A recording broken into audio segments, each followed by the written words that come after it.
They kicked her out after the wedding, just like that. No warning, no explanation that made sense, no chance to even gather her breath before the door closed behind her. Arohi stood on the front steps of the house that had been her dream only hours ago, her hands trembling around a small cloth bag that held everything she now owned. The sky was still glowing faintly pink from the evening sun, the kind of soft, romantic light that people wrote poems about. But for her, it felt cruel. The world looked beautiful while her life had just fallen apart. She could still hear her mother-in-law's voice ringing in her ears. "Leave now. We don't need you here anymore." The words had landed harder than any slap ever could. Aroha's wedding bangles clinked softly as she moved, the sound mocking her with every step. She had imagined walking out of this house one day with pride, maybe years later, her children running ahead of her, her husband beside her. Not like this. Not alone. Not in silence. She didn't cry, not yet. Tears felt like a luxury she couldn't afford. She walked down the quiet street, her shadow stretching long and thin on the pavement.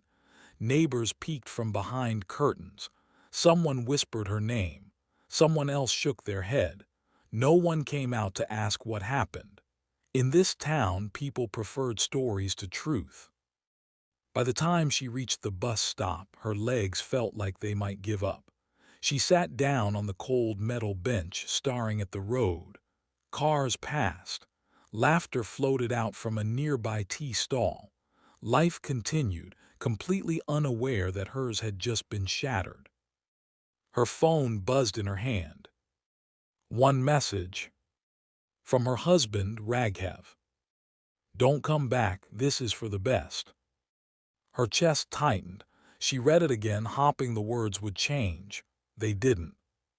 She thought about the morning, how he had smiled while tying the knot around her neck, how his hands had been warm, steady, how he had whispered, "Trust me," when her eyes filled with happy tears. Trust. The word tasted bitter now. Arohi didn't know where she was going, but she stood up when the bus arrived and got on anyway. The city lights blurred past the window as the bus moved forward, carrying her away from everything she thought she knew. She got off at the last stop. It was nearly dark. The air smelled like rain. She found a small, cheap room above a closed shop, paid the landlord with the little cash she had in her bag, and locked the door behind her. The room was barely big enough for a bed and a chair. The walls were cracked. The window didn't close properly. But it was shelter. She sat on the edge of the bed and finally let the tears fall. They came hard and fast, shaking her whole body. She cried for the girl she had been that morning, full of hope and dreams. She cried for the future she thought she would have.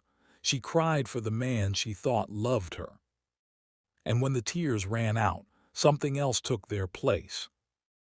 A quiet, burning determination. They thought she was nothing. They thought they could throw her away and erase her. They were wrong. The next morning, Arohi went to the courthouse. The building stood tall and gray, its steps worn down by years of people walking up them with fear, anger, and hope tangled in their hearts. She stood at the bottom for a long moment, staring up at it. Her reflection stared back at her from the glass doors, her hair messy, her eyes swollen from crying, her wedding bangles still on her wrists like a cruel reminder. She took a deep breath and walked inside. The air was cold and smelled faintly of paper and polish. Voices echoed in the hallway. Lawyers in black coats moved past her without looking, their faces serious, focused. She felt small there, like she didn't belong. But she kept walking. At the help desk, a tired-looking clerk glanced up at her. "Yes, I want to file a case," Arohi said. Her voice shook, but she didn't stop. The clerk raised an eyebrow. What kind of case? Arohi hesitated. The words felt heavy in her mouth. Domestic abandonment, she finally said, and fraud. That got his attention. He sat up straighter. Against who? My husband and his family. The clerk studied her for a moment, like he was trying to decide if she was serious. Then he slid a stack of forms across the counter. Fill these out, take a number, wait for your turn. Arohi nodded and moved to a bench in the waiting area. Her hands shook as she held the pen. The forms asked for details, names, addresses, dates. Each word she wrote felt like reopening a wound. Raghav's name. His father's name. The address of the house that had thrown her out. When she finished, she took a number and sat back down. The waiting room was full. A woman argued quietly with a man in a suit. An old couple sat holding hands, their faces tired. A young boy kicked his feet against the bench, bored. Arohi sat alone. She wondered if Raghav knew she was here, if he cared. Her number was called. She stood up, her heart pounding in her ears, and followed a guard down a long hallway to a small office. A junior officer took her statement, typing as she spoke. Arohi told the story from the beginning, the wedding, the sudden change, the accusations they had thrown at her, the way they had pushed her out with nothing. The officer paused when she mentioned the accusations. What kind of accusations? He asked. Arohi swallowed. They said I lied about who I am, about my family, about my past. And did you? He asked, not unkindly. Arohi met his eyes. No. He nodded and kept typing. By the time she walked out of the building, the sun was high in the sky. She felt drained, like all her strength had been poured into those forms and words. But something had changed. She wasn't just a woman who had been thrown out anymore. She was a woman who had taken a step forward. The notice reached Raghav's house 2 days later. His mother read it first. What is this? She snapped, holding the paper out like it was dirty. Raghav took it, his smile fading as he read. She's filed a case, he said quietly. His father's face darkened. How dare she? Raghav didn't answer. His jaw tightened. For the first time since the wedding, doubt flickered in his eyes. She doesn't have anything, his mother said. No money, no family, no proof. This will go nowhere. But Raghav wasn't so sure.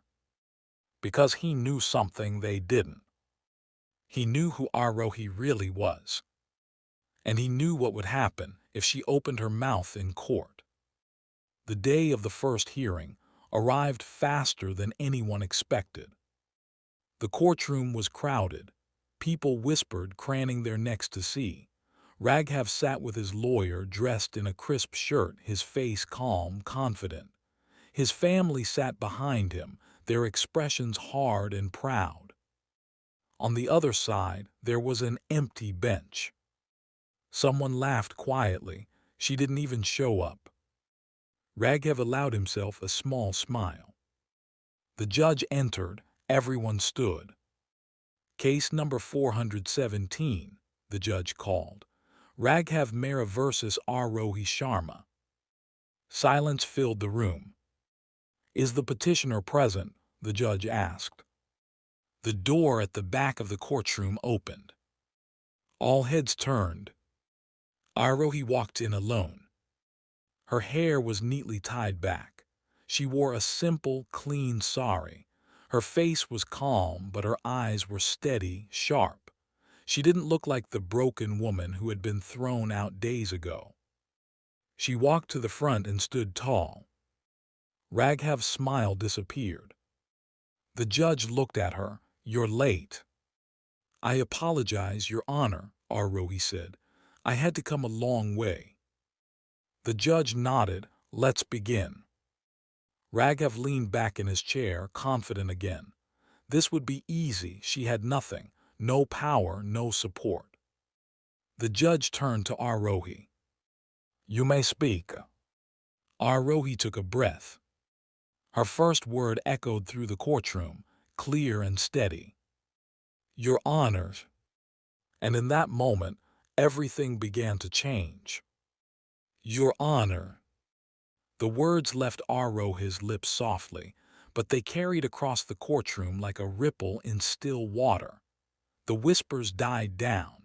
Even the man in the back who had been chewing gum froze mid-motion. The judge leaned forward slightly. Go on.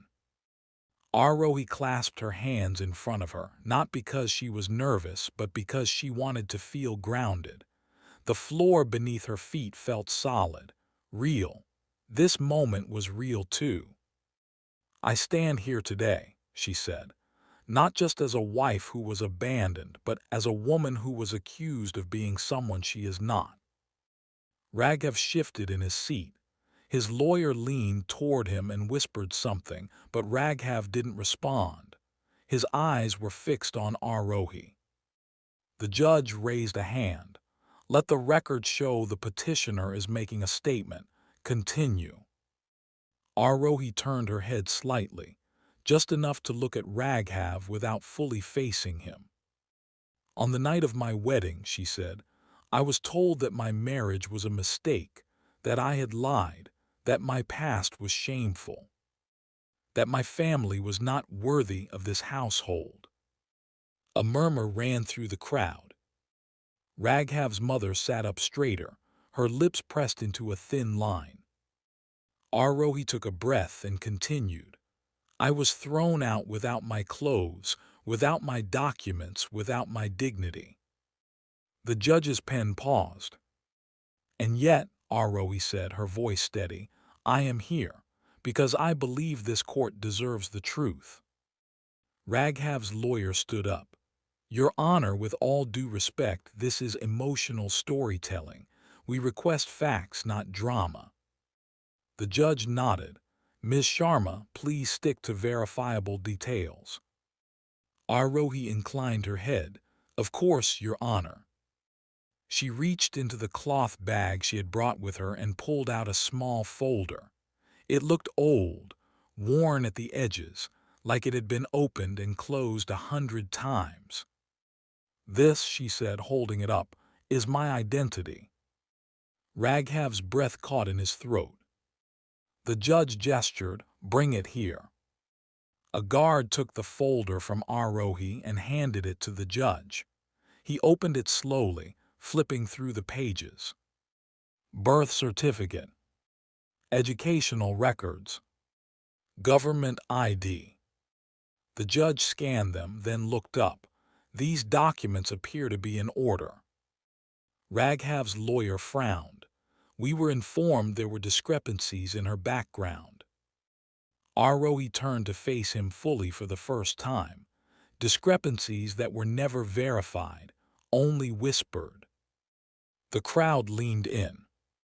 The judge closed the folder. Ms. Sharma, your documents seem legitimate. What exactly is the fraud you're alleging? Arohi swallowed. This was the moment, the one she had replayed in her mind all night in that small, cracked-walled room. My husband married me under false pretenses, she said, not because he loved me, but because he believed I was someone else. Raghav stood up abruptly. That's not true. The judge banged the gavel. Sit down, Mr. Mehra, you'll have your turn. Arohi didn't look at him. She kept her eyes on the judge. Raghav believed, she continued, that I was connected to a powerful family, that my father's name could open doors for him, that my background could elevate his status. A low gasp rippled through the room. Raghav's mother whispered something sharply to his father. The judge's eyes narrowed, and when he discovered this wasn't the case. He threw me out, Arohi said simply. like a mistake he wanted to erase. The judge leaned back in his chair, studying her. "Do you have proof of these claims?" Arohi nodded. "Yes, Your Honor." She reached into her bag again and pulled out her phone. Raghav's heart began to pound. "I have messages," she said, "from my husband, from his family, talking about my usefulness, about what they expected to gain from this marriage." Raghav's lawyer jumped to his feet. "Objection! Digital evidence must be verified." "Of course," the judge said. "Submit it for review." Arohi handed the phone to the guard, who passed it to the clerk. The clerk connected it to a screen at the side of the courtroom. The first message appeared. Raghav's name at the top. "Raghav, your dad really works there, right? Don't joke about this. This could change everything for me." A whisper spread through the room. The next message. "Raghav's mother. If she's lying, we'll be a laughingstock. Make sure her family is as important as she says." Raghav's face drained of color. The judge watched the screen, his expression unreadable. Arohi spoke again. "I never lied. They assumed. They dreamed. They built their own story about who I was." Raghav finally found his voice. "You knew what we thought. You let us believe it." Arohi turned to him, her eyes sharp. "I told you the truth. You just didn't listen." Silence fell. The judge cleared his throat. "Mr. Mehra, your turn." Raghav's lawyer stood, smoothing his coat. "Your Honor, my client admits he had expectations, but expectations are not fraud. This was a misunderstanding at best." The judge nodded slowly. "Perhaps, but abandonment is a serious allegation." He turned back to Arohi. "What do you want from this court, Ms. Sharma?" Arohi didn't hesitate. "I want my name cleared, and I want them to answer for what they did." Raghav clenched his fists. The judge looked at both sides. "This court will require a full hearing, evidence, witnesses, and statements from both families." He banged the gavel. "Court is adjourned until next week." People stood up, buzzing with excitement. This wasn't just another case. This was a story. Raghav rushed out, his family close behind him. Arohi stayed where she was for a moment, letting the noise wash over her. She had spoken. She had been heard. Outside, the air felt different, lighter, like the sky had shifted just a little in her favor. But she knew this was only the beginning. That night in the small room above the shop, her phone rang. Unknown number. She stared at it for a long moment before answering. "Hello." A familiar voice came through, low and urgent. "You shouldn't have done this, Arohi." Her heart skipped. "Raghav." "There are things you don't know," he said. "Things about me, about my family, about who you really stood up against today." Arohi gripped the phone. "Is that a threat?" A pause. "A warning," he replied. "Next week won't be as easy for you." The line went dead. Arohi sat in the dark, the phone still pressed to her ear. Fear tried to creep in, wrapping around her chest. But then she remembered the courtroom, the way everyone had gone silent when she spoke. She wasn't alone anymore. She stood up, walked to the small window, and looked out at the city lights. "Let them come," she whispered to herself. "I'm ready." The week between the hearings felt longer than the entire year before it. Every morning, Arohi woke up in the small room above the shop, staring at the cracked ceiling and listening to the city come alive below her. Shop shutters rattled open. Vendors shouted prices. Buses honked. Life moved forward, even though her own felt like it was suspended in a single, heavy moment. Raghev's warning echoed in her mind. There are things you don't know. She tried to push it away, but it followed her everywhere. In the narrow lanes when she went to buy tea, in the quiet hours of the night when sleep refused to come, even in her dreams his voice would break through, low and sharp, like a blade sliding against glass. On the third day, someone knocked on her door. Arohi froze. No one ever came up here. She moved slowly, quietly, her heart pounding as she reached the door. "Who is it?" she asked. "Delivery," a man's voice replied. She opened the door just enough to see a young boy standing there, holding a brown envelope. He looked nervous, shifting his weight from one foot to the other. "For Arohi Sharma?" he asked. She nodded. He handed her the envelope and ran down the stairs without another word. Arohi closed the door and stared at what she was holding. There was no return address. Her name was written neatly on the front, in handwriting she didn't recognize. She sat on the bed before opening it, as if bracing herself for whatever was inside. The envelope held a single photograph. Her breath caught. It was an old picture, faded at the edges. A younger version of her stood in the middle of a group of people she barely recognized now, and standing beside her, her father. Not the gentle man who used to braid her hair and walk her to school, but a man in a dark suit, surrounded by uniformed officers. The background looked like a government building. Her hands began to shake. Tucked behind the photo was a note. "You can't hide forever." Aroha's chest tightened. Her father had disappeared from her life years ago. One day he had gone to work and never come back. Her mother had told her he had chosen another life, that he didn't want them anymore. But this picture told a different story. She sat there for a long time, staring at her father's face in the photo. He looked serious, powerful, nothing like the man she remembered laughing in their small kitchen. What had he been involved in? And how did Raghev's family know about it? That evening she went to the courthouse early, even though her hearing was still days away. She sat in the hallway, watching people walk past, and finally gathered the courage to approach a woman sitting alone on a bench, flipping through a thick legal book. "Excuse me," Arohi said softly, "are you a lawyer?"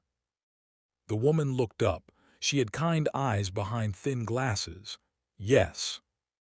I think I need help," Arohi said. The woman closed her book. "Sit." Arohi told her everything. The marriage, the accusations, the messages, and finally the photograph. The lawyer studied the picture carefully. "This man," she said, pointing to Arohi's father, "do you know what he did?" Arohi shook her head. "My mother never talked about him after he left." The lawyer leaned back. "I have a feeling he didn't just leave." Arohi swallowed. "What do you mean?" The lawyer hesitated.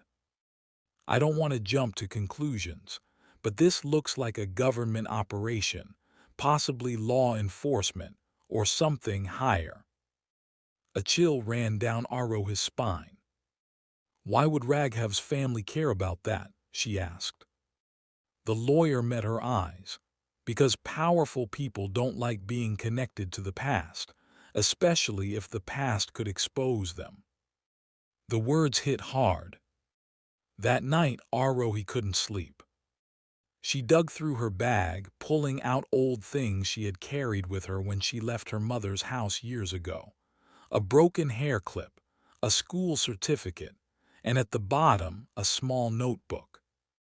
Her mother's handwriting filled the pages. Arohi had never read it before. It had been hidden in a drawer, tucked away like something meant to be forgotten. Her hands trembled as she opened it. The first page read, If Arohi ever finds this, it means I wasn't strong enough to protect her anymore. Tears blurred her vision as she kept reading. Her father hadn't left. He had been taken. He had been part of an investigation into a powerful network. Businessmen, politicians, people who moved money and influence in ways that never reached the public eye. He had found something he wasn't supposed to. And then one day, he disappeared. Her mother had been warned to stay quiet, to raise her daughter like nothing had ever happened. Aroa's heart pounded in her chest. Raghav hadn't just married her by mistake. His family had known. They had known exactly who she was. The next day in court, the room was fuller than before. Word had spread. People wanted to see what would happen next. Raghav walked in with the same confident smile, but there was something tighter about it now. His eyes flicked to Arohi, then away. The judge took his seat. "Let's proceed," he said. Witnesses were called. Raghav's family spoke about misunderstandings, about how they felt deceived, about how they believed Arohi had hidden her background. Then it was Arohi's turn again. She walked to the front, her heart steady, the notebook tucked under her arm. "Your Honor," she said, "I have something to submit to the court." She held up the photograph. "This is my father," she continued.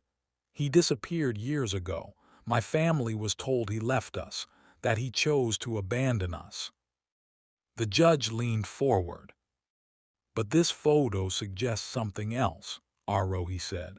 "It suggests he was involved in official work, and that his disappearance was not by choice."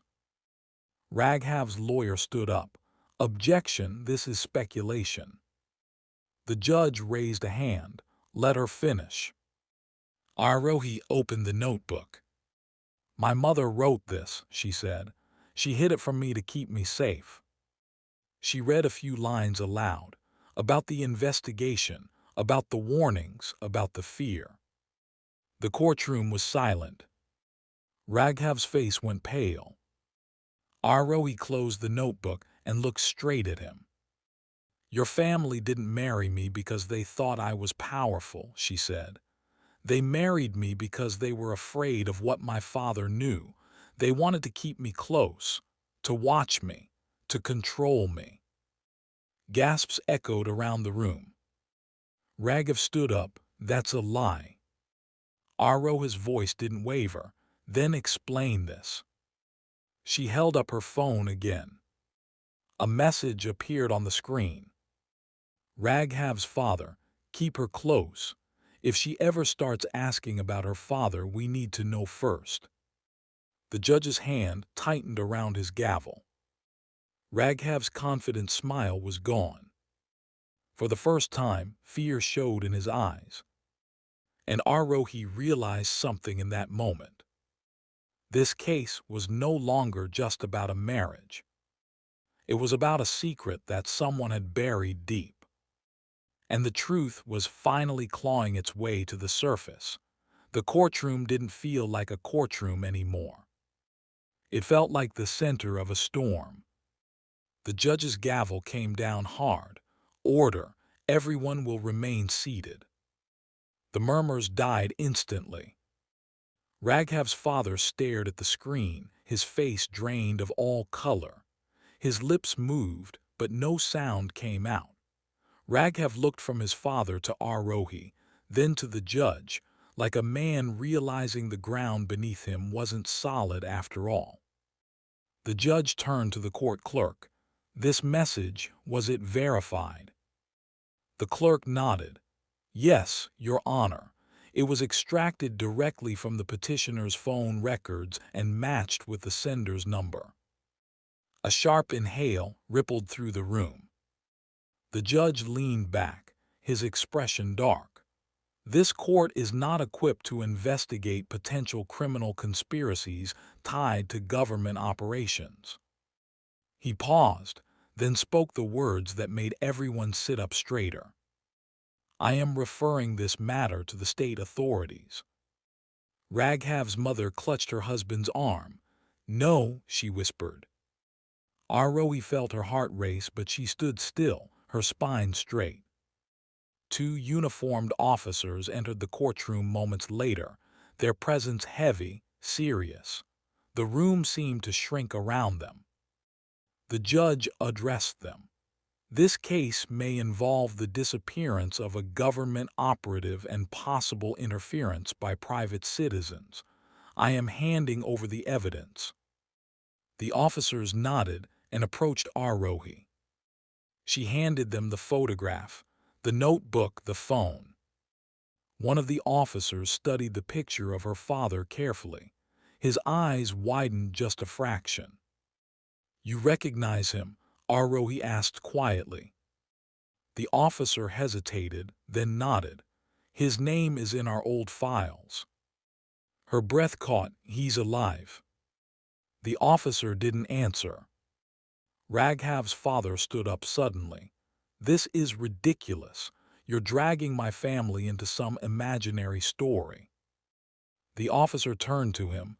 "Sir, please sit down." The judge banged the gavel. "Mr. Mehra, one more outburst and I'll have you removed from this courtroom." Raghav sank back into his seat. His hands clenched so tightly his knuckles turned white. The hearing was adjourned early. Outside, reporters were already gathering, cameras flashing, voices overlapping. "Is it true your father was a government agent? Did your in-laws spy on you?" Arohi pushed through the crowd, her heart pounding. She hadn't expected this. She hadn't wanted attention. She just wanted the truth. That night, she didn't go back to the small room above the shop. A police car waited outside the courthouse. "For your safety," one of the officers said, "we'd like you to stay somewhere secure." Arohi nodded, too overwhelmed to argue. They took her to a quiet government guest house on the edge of the city. The walls were clean, the windows barred. It felt less like a hotel and more like a safe zone. She sat on the bed, staring at the door long after the officer left. If her father was alive, where was he? And why hadn't he come back for her? In the early hours of the morning, a knock came. Arohi's heart leaped into her throat. "Who is it?" "Inspector Verma," a man's voice replied. "I need to speak with you." She opened the door. The inspector was in his late 40s, his face lined, his eyes sharp but not unkind. He stepped inside and closed the door behind him. "I worked with your father," he said without preamble. The words hit her like a wave. "You knew him," she whispered. He nodded. "He was one of our best, stubborn, brave, maybe too brave." "What happened to him?" Arohi asked. The inspector hesitated. "He went undercover, deep, into a network that dealt in influence, money, and secrets, people who didn't like being exposed." "Raghav's family?" she asked. "Connected," the inspector said carefully. "Not at the top, but close enough to be useful." Arohi's chest tightened. "So they married me to keep an eye on me." "Yes," he said softly, "to see if you knew anything, to control the risk." Tears burned her eyes. "I didn't know anything. I was just a girl who wanted a normal life." The inspector nodded. "Your father wanted the same for you. That's why he never came back." Arohi looked up. "What do you mean?" "He's alive," the inspector said, "but he's in protective custody. If he comes out, the people he exposed could come after you, after your mother, after him." Arohi sank onto the bed, her legs weak.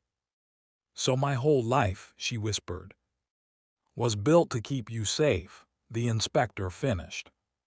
Silence filled the room. Arohi wiped her eyes. Does he know about me, about what's happening?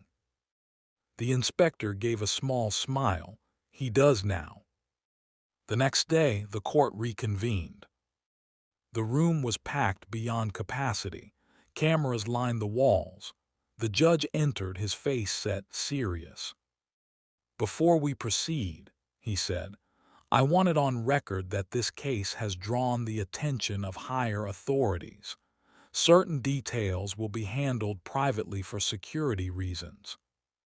Raghav's lawyer looked nervous. Raghav looked worse. Arohi stood when her name was called, her heart steady in a way she hadn't felt before.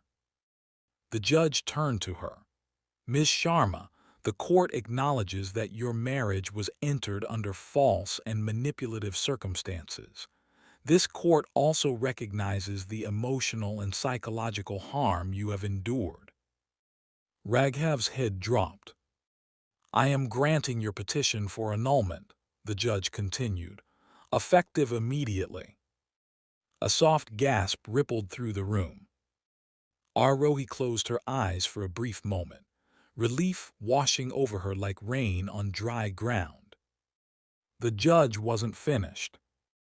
"Additionally," he said, "this court is ordering an investigation into the Mehra family's involvement in matters related to the disappearance of a government operative." Raghav's mother let out a sob.